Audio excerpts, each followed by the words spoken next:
Pemirsa, terima kasih pian masih bersama kami. Berita selanjutnya Mahabarakan.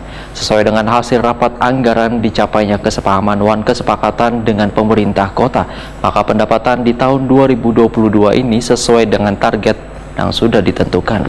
Karena dalam pembahasan Badan Anggaran bersama TAPD Pemko Banjarmasin, ada penambahan target pendapatan asli daerah maksimal bisa terselesaikan dengan baik.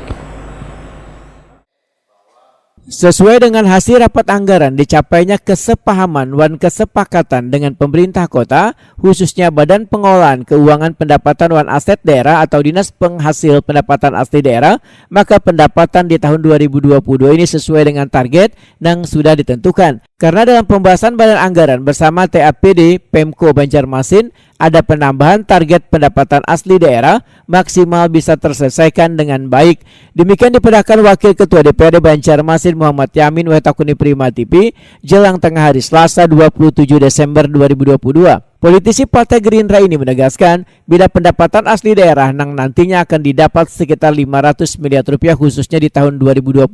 Sedang di tahun 2023 sesuai dengan hasil pembahasan mengalami kenaikan yaitu menjadi sekitar 700 miliar rupiah.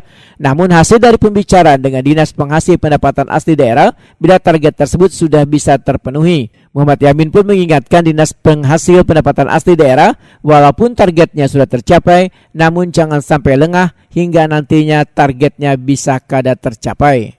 Kalau untuk 2003 kita juga sudah sepakat bahwa target itu hampir mencapai sekitar 700 miliar ya.